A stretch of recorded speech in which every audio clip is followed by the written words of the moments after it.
Assalamualaikum warahmatullahi wabarakatuh. Selamat pagi, salam sejahtera bagi kita semua. Perkenalkan, saya Indah Lutfia dari Program Studi Diploma Keselamatan dan Kesehatan Kerja Fakultas Vokasi Universitas Airlangga Surabaya. Pada pertemuan kali ini, kita akan belajar bersama terkait beberapa uji yang seringkali digunakan oleh teman-teman semua, baik itu mahasiswa maupun non-mahasiswa. Nah, beberapa uji yang akan kita pelajari bersama pada topik kali ini adalah uji chi-square, lalu ada uji McNemar, dan yang ketiga adalah uji Cochrane, dan yang keempat adalah uji Fisher Exact Test.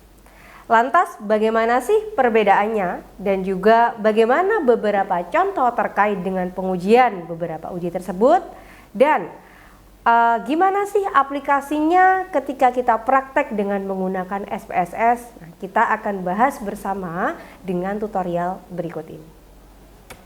Uji non-parametrik dengan SPSS.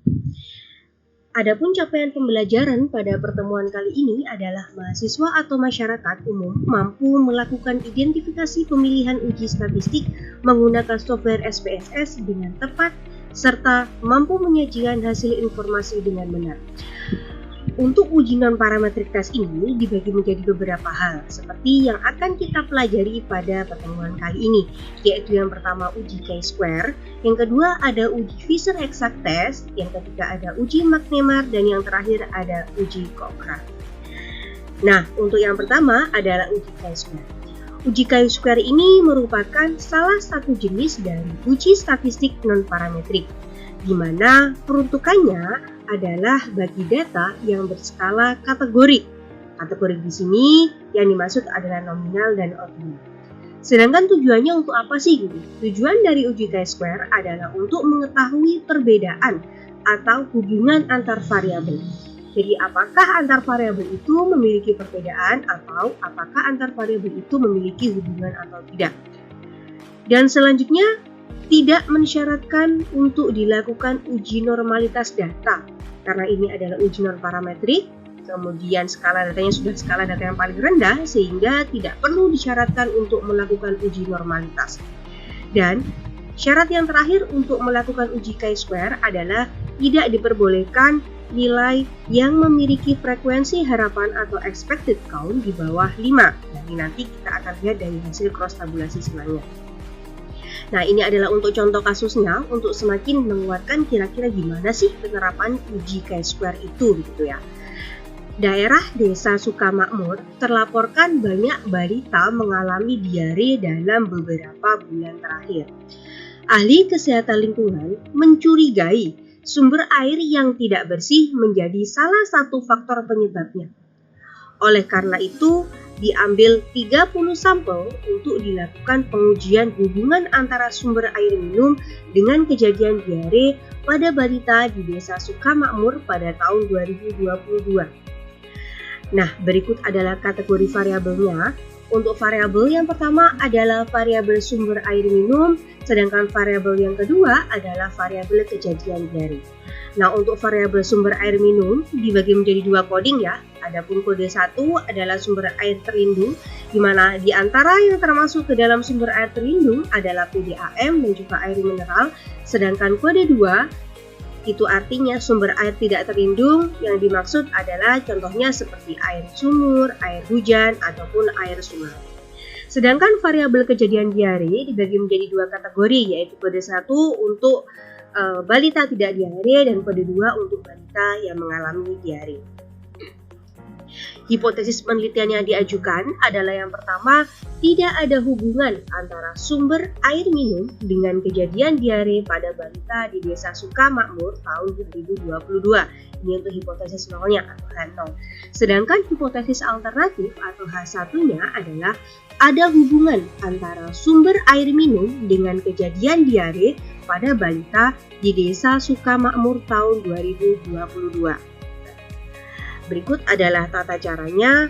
Yang pertama, kita buka aplikasi IPM Statistik atau SPSS, lalu kita melakukan input di bagian variable view. ada variabel sumber air minum, dan yang kedua adalah variabel kejadian diare. Nah, untuk labelingnya adalah sumber air minum dan kejadian diare. Untuk value-nya kita bisa lihat di sini ya, sesuai dengan kategori tadi. Ada yang pertama terlindung dan yang kedua tidak terlindung, sedangkan untuk value dari kejadian diare adalah tidak diare dan lindung. Lalu kita mulai membuka data view. Nah, ini ada beberapa sampel yang sudah masuk. Terus kemudian teman-teman bisa mulai mengeklik analyze, lalu klik descriptive statistik, pilih cross tabulasi silang. Terus kemudian bisa memasukkan sumber air minum pada kolom row, sedangkan kejadian diare pada kolom. Terus kemudian kita mulai mengeklik yang namanya statistik dan mencentang yang bagian chi-square. Lalu kita klik continue.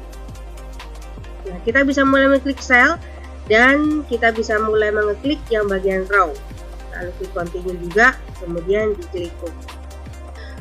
Uji selanjutnya yang akan kita pelajari adalah uji Fisher exact test. Nah, lantas bagaimana sih kalau misalnya di data tadi atau di sel tadi dari hasil cross tabulasi silang dijumpai bahwa ternyata nilai harapannya atau expected count-nya itu ada yang kurang dari 5, itu ada beberapa begitu. Nah, itu harusnya seperti apa? Maka kita tidak diizinkan untuk menggunakan uji chi-square, sehingga alternatifnya adalah yang dibaca uji Fisher exact test.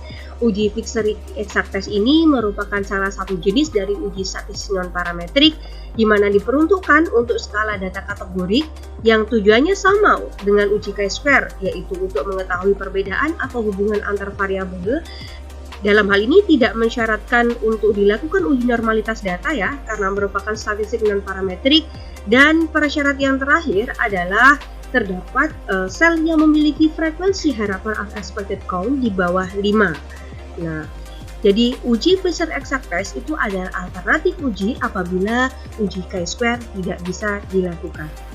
Nah, ini adalah studi kasusnya. Jadi misalnya sebuah studi dilakukan untuk menguji efektivitas dari 2 jenis obat yang diberikan sebagai upaya kesembuhan pasien demam berdarah dengue atau DBD. Sejumlah 9 pasien diberikan intervensi obat A dan 7 orang mengkonsumsi obat B. Kemudian dilihat efek kesembuhannya. Adapun tujuan dari studi ini adalah peneliti ingin mengetahui apakah ada perbedaan efektivitas antara obat A dan obat B dalam upaya menyembuhkan pasien demam berdarah dengue. Nah, ini adalah hipotesis yang diajukan. Yang pertama, H0-nya adalah tidak ada perbedaan efektivitas antara obat A dan obat B terhadap tingkat kesembuhan yang diberikan pada pasien DBD di rumah sakit ABC. Sedangkan hipotesis alternatif yang diajukan adalah ada perbedaan efektivitas antara obat A dan B terhadap tingkat kesembuhan yang diberikan pada pasien DBD di rumah sakit ABC. Nah, ini adalah step-stepnya. Kita bisa mulai untuk membuka SPSS-nya. Yang pertama, pasti kita harus menginputkan data pada kolom variabel data view. Nah, untuk nama variabelnya kita bisa inputkan jenis obat dan hasil ya. Untuk labelnya jenis obat dan tingkat kesembuhan. Ini adalah value yang bisa teman-teman inputkan untuk dilakukan pelatihan.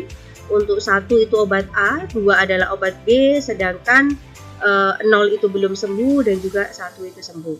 Nah, untuk tata caranya sama persis dengan uji chi-square, akan tetapi yang berbeda adalah dari segi output kita membacanya bagaimana.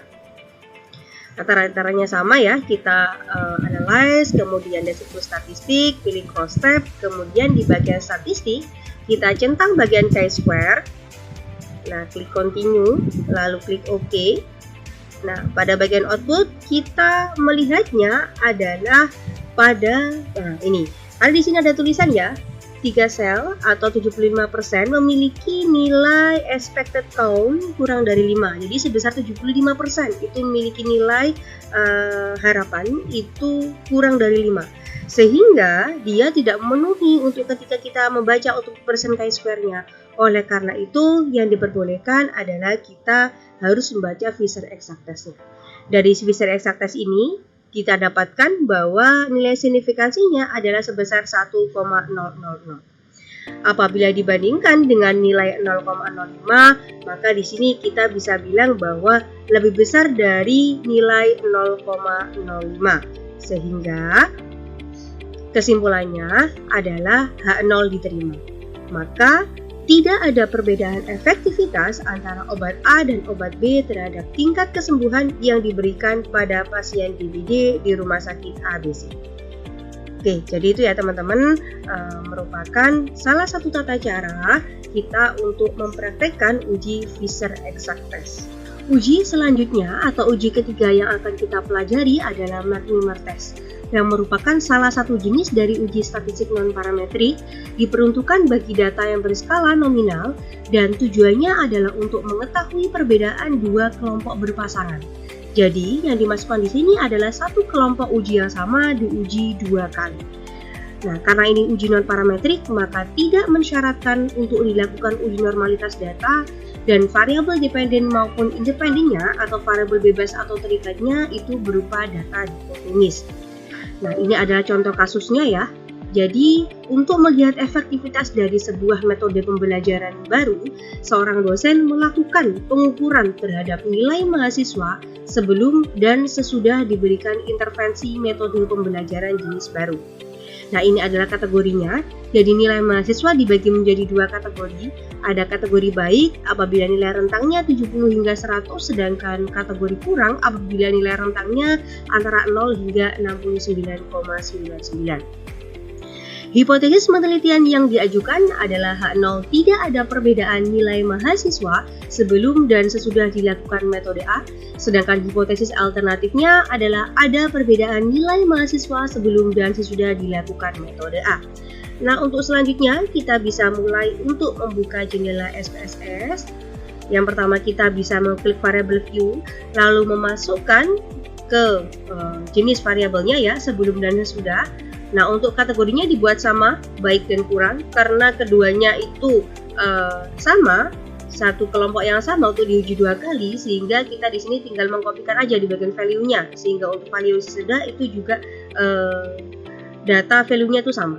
Terus kemudian ini adalah tampilannya, terus kemudian kita bisa memulai mengeklik analyze, pilih non-parametric test, pilih legacy dialog, terus kemudian pilih two related sample, karena ini merupakan dua sampel yang itu saling berpasangan.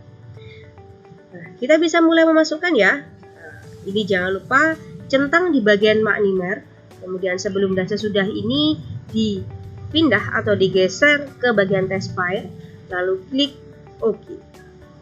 Nah, setelah klik OK, kita bisa mulai untuk melihat hasil dari signifikansinya.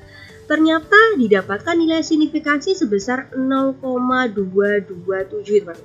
Nah, apabila dikaitkan dengan nilai alfanya, maka kita bisa melihat bahwa kesimpulannya adalah H0 diterima.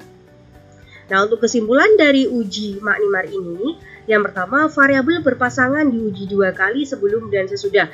Maka di sini memenuhi persyaratan untuk dilakukan uji McNemar. Nilai signifikansi yang dihasilkan adalah 0,227, sehingga kita di sini bisa melihat bahwa lebih dari 0,05 artinya H0 diterima. Sehingga kesimpulan yang didapatkan adalah tidak ada perbedaan nilai mahasiswa sebelum dan sesudah dilakukan metode A. Berarti kita bisa bilang bahwasanya metode yang digunakan itu tidak cukup efektif karena di sini tidak ada perbedaan atau tidak ada perbaikan dari nilai mahasiswa. Uji yang terakhir adalah uji Cochrane atau Cochrane Test. Uji Cochrane merupakan salah satu jenis dari uji statistik non-parametrik yang diperuntukkan bagi data yang berskala kategorik atau nominal ordinal. Adapun tujuannya adalah untuk mengetahui perbedaan antar lebih dari dua variabel yang berpasangan. Ini tidak mensyaratkan untuk dilakukan uji normalitas data sama seperti data yang lain karena merupakan uji non-parametrik, dan satu kelompok sampel diuji sebanyak lebih dari dua kali. Uji Cochrane merupakan salah satu alternatif uji McNemar apabila diperlakukan lebih dari dua kali. Ketika uji McNemar itu diperuntukkan bagi satu kelompok diuji sebanyak dua kali, sedangkan Cochrane itu lebih dari dua kali, bisa 3 kali, 4 kali, dan seterusnya. Untuk memperjelas, kita bisa mulai mengeklik studi kasusnya. Manajer produksi PT Sejahtera sedang mempertimbangkan untuk dilakukan pembelian 3 buah mesin untuk merakit komponen tertentu. Nah, manajer tersebut memutuskan untuk mengambil 8 orang pekerja sebagai sampel dan masing-masing pekerja diminta dengan bekerja dengan masing-masing mesin tersebut. Jadi ketiga mesin tersebut dilakukan penilaian oleh 8 orang yang sama. Jadi 8 orang tersebut mencoba setiap mesin, baik mesin 1, mesin 2, dan juga mesin 3. Adapun hipotesis yang diajukan adalah hipotesis nolnya tidak ada perbedaan kualitas mesin dalam merakit komponen alat perusahaan, sedangkan hipotesis alternatifnya adalah ada perbedaan kualitas mesin dalam merakit komponen alat perusahaan. Kategorinya, yang pertama kualitas mesin dibagi menjadi 2 kategori. Yang pertama 0, artinya tidak berkualitas. Yang dimasukkan di sini adalah kinerja mesin dinilai kurang memuaskan oleh para responden atau sampel. Sedangkan kategori 1 itu dinilai berkualitas, yang artinya kinerja mesin dinilai memuaskan. Nah, ini adalah untuk lebih jelasnya kita bisa mulai praktek datanya. Mulai klik variable view. Untuk pada bagian nama variabel kita bisa memasukkan mesin A, mesin B, dan mesin C, di mana value-nya itu dibuat sama karena masing-masing memiliki kategori yang sama ya, jadi tidak berkualitas sama berkualitas, sehingga kodenya dibuat sama juga. Nah, ini adalah hasil output-nya. Kemudian kita bisa memulai mengeklik analyze, sama seperti Magnemar tadi, non-parametric test, pilih legacy dialog. Karena ini lebih dari 2 related sample, maka kita bisa memilih yang bagian K related sample. Kalau yang 2 ini adalah untuk Magnemar ya, sedangkan karena ini lebih dari 2 sampel berpasangan, maka kita memilih yang K related sample. Oke, lalu kita bisa memulai memasukkan ketiga variabelnya, mesin A, mesin B, dan juga mesin C ke sisi test variabel kanan. Lalu jangan lupa centangnya ini diganti ke arah uji Cochrane. Lalu klik OK. Nah, dari sini kita bisa melihat bahwa hasil signifikansinya sebesar 0,846. Yang artinya kita bisa melihat pada hasil paparan kesimpulan ada 3 jenis mesin yang dinilai oleh satu kelompok pegawai yang sama. Jadi ininya di sini 8 orang menilai 3 mesin. Sehingga di sini kita diperbolehkan untuk membaca output dari uji Cochrane. Nilai signifikansi yang didapatkan adalah 0,846, melebihi 0,05.